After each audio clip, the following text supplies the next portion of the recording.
Togo est fou. Le Togo à votre portée.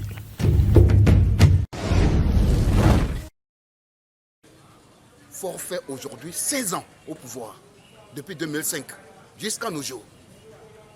Quand vous rentrez au Ghana, prenons le mandat de l'actuel président au Ghana, 4 ans, en 4 ans, comparé aux réalisations de Faure au Togo, s'il vous plaît, c'est le jour et la nuit. C'est révoltant. Vous trouvez normal qu'un chef d'État fasse 16 ans au pouvoir sans pouvoir payer un seul scanner, ne serait-ce pour son pays. Aucun hôpital de référence, aucune université, pas d'emploi pour la jeunesse, pas d'entreprise pour la jeunesse, pas d'usine pour le pays. S'il vous plaît, ça révolte. Le Togo a une chance. De Lomé à Sékassé, nous avons à peine 600 km. On n'a pas de boulevard. C'est une ruelle qui date de 1960. C'est elle qui est toujours d'actualité. On ne fait que seulement racoler, on ne fait que seulement que modifier, sans pouvoir. Les ponts, les anciens ponts sont toujours là. Ils ont élargi la route par endroits, mais quand vous arrivez au niveau des ponts, c'est restreint parce que c'est les anciens ponts qui sont toujours là.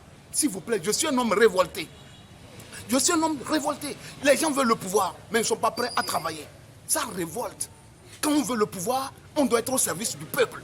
On ne peut pas être au service de ses amis, de quelques individus. Les Togolais sont en train de mourir de faim. Les Togolais sont en train de souffrir. Mais ils prennent des mesures draconiennes contre le peuple togolais. Qu'est-ce que nous avons fait? Quel sort on réserve à notre pays? Aujourd'hui, les pays sont en pleine compétition. L'avenir du pays, c'est la première préoccupation. Mais nous avons ici l'impression que les gens sont là seulement pour conserver le pouvoir. Et chaque jour que Dieu fait, nous voyons ce qui se passe. Les pillages systématiques des deniers publics. L'impunité totale.